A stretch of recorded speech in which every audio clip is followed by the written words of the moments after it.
It is the third-ranked Oklahoma State Cowboys visiting the 21st-ranked Oklahoma Sooners. And alongside the longtime Oklahoma coach Jack Spates, I'm Chad McKee. Both these teams come in unbeaten. In fact, Oklahoma State sitting at 4-0, but Oklahoma off to a very good 3-0 start. Size this one up for us, Coach, headed into the night. Well, Chad, on paper, this is David versus Goliath, but Goliath didn't win that one.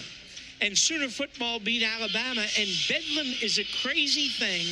But here's the deal. Oklahoma State sitting on top of the hill for the Sooners. It's a steep climb.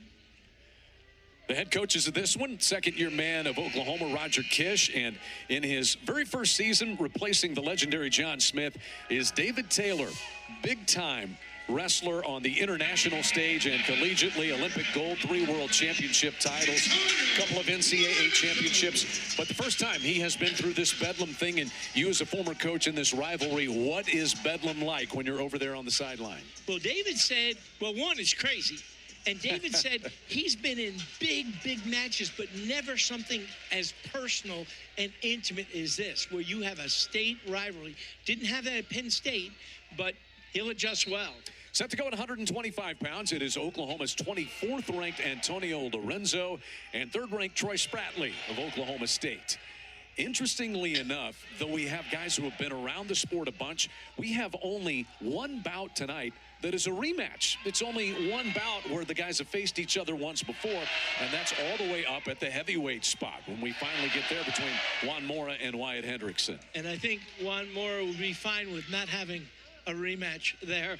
But here's the deal. Troy Spratley, he's a goer. He's all over the place. And yet Antonio Lorenzo is very poised and very opportunistic. This should be a fun one. You got to kind of slow Spratley down. That's not an easy task. Spratley gets in on the left leg of Lorenzo. Lorenzo, senior from Antelope, California, 4 years at Cal Poly, and a 2-time national qualifier before transferring to Oklahoma this year.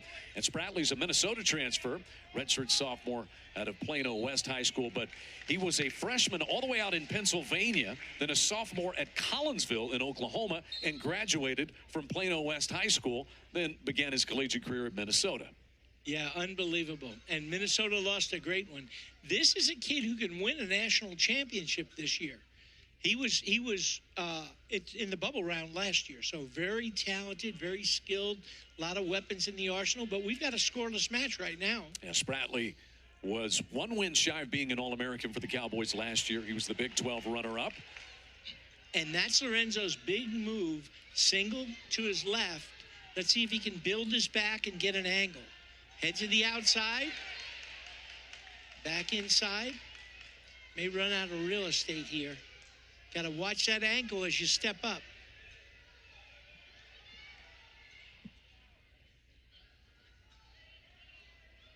Both these guys own a victory over Jory Volk of Wyoming.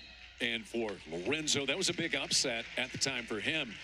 He had lost 2 bouts in a row going into that duel. He comes firing out of the chute and gets that upset. Now, Volk has fallen back a little bit in the rankings to number 5 with those losses to these guys. Well, Tion will tell you because he coached Jory for a while when he was at Wyoming.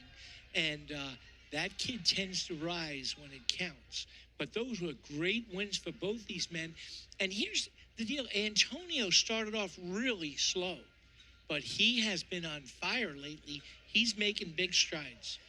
The thing that Roger Kish likes about Antonio Lorenzo is he sticks to his game plan. He's patient, not really a risk taker. And that hurt right there. You got to circle, and you can't get on the edge of that mat. A stalling call so early could be big. Already a point, 2 stallings against Lorenzo, so a 1-0 lead for Spratley. And now you've got to be more aggressive or you're going to get deducted each and every time that happens. Yep.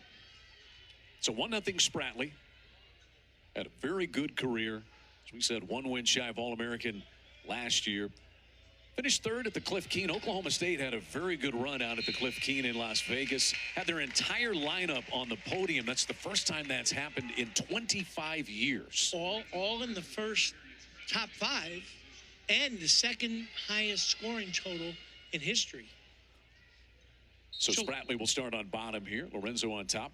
Yeah, and you got to be busy on top here. And when he's on his feet, he gets to the ties. You got to stutter and keep that guy off balance. Then he can't just come forward and push you back. So 2-0 Spratley with the escape there to start period 2. This was something both Tion Ware and Michael Leitner struggled with initially. They would go backwards, hoping to catch their man coming in. But at that high level, guys would just crowd them in good stances, and it would look like they were stalling. Shoot him off. Shoot him off. Whoop. Gotta be careful.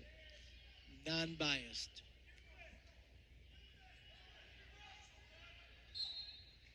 They call stalemate. Back to the center they will come. Starting neutral after the escape by Spratley. Spratley's doing a great job just pressuring him back. And you always have to be concerned about Spratley shooting. Spratley actually has twice beaten the number 2 wrestler in the country. Beat Caleb Smith of Nebraska when he was number 2. And he beat Matt Ramos of Purdue, the number 3 ranked wrestler. Here's Spratley in on that single leg potentially. Chases the leg and then reattacks off of it. Nice shin whizzer. And like I said, Lorenzo's very poised, but you got to get that whizzer back in there.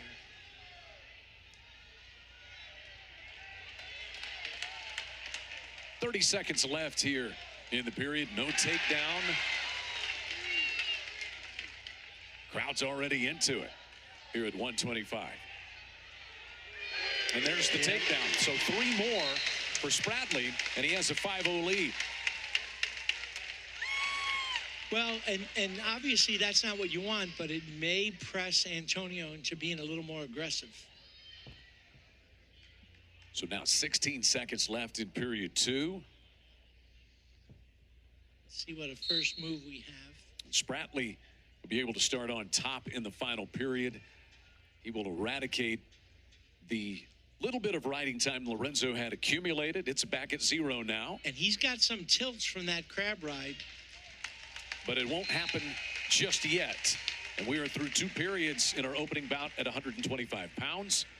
Antonio Lorenzo and Troy Spratley. Spratley would carry a 5-0 lead and no substantial riding time, just 5 seconds at this point. Yeah, and this is more tactical mistakes by going backwards, especially to start. Stutter and press into your opponent. He's good with his inside ties, meaning Lorenzo. Quick mat return there by Spratley. Nice claw, good pressure forward. Sits the man as he tries to come up.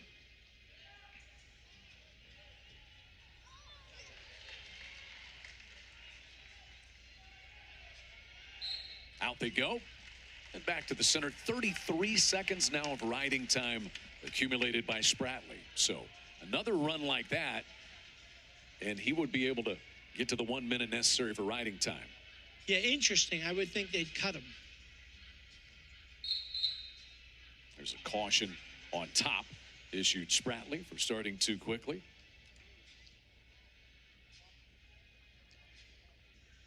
But Troy's got some good tilts on top, so that's probably what he's looking for. I'm pretty sure he's going to want to try and get a major. There's a second caution now. And referee Jason Rivera moving in. Josh Briscoe is out there with him. And Kenny Ritchie supervising tonight.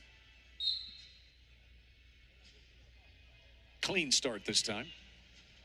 And not a fan of the 4-point, especially when you're behind. Eats a whole lot of clock.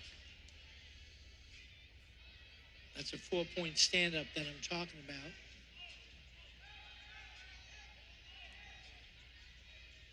And that's what you want if you're Mr. Spratley. Keep that opponent's foot in there and let the clock tick away. And he does have a minute of riding time, so it's in effect a 6-0 lead now for Spratley.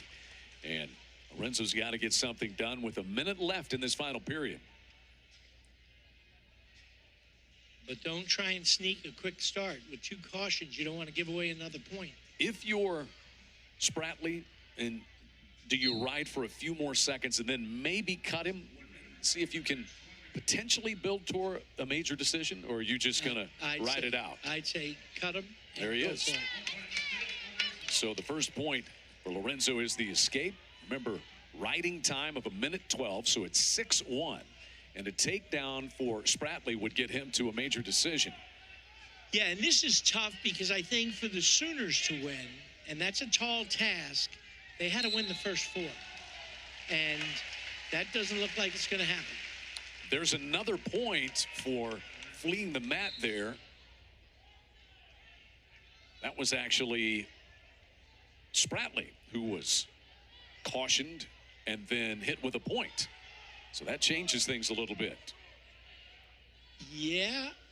Now a takedown is not major decision territory with that 1 point awarded to Lorenzo.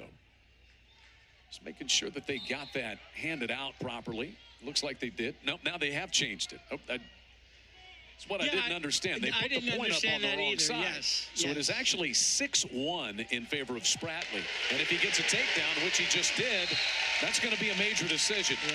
So they had the scoring wrong here in-house. And that's going to be a 10-1 major decision. So it adds up to be, what they did was they took the point away. It was incorrectly given to Lorenzo. Yep. They gave it to Spratley, which was correct. You tack on the takedown and the riding time, so he gets 5 points quickly to close that period, and a 10-1 major decision to start for Oklahoma State. And it's hard to fault your wrestler. He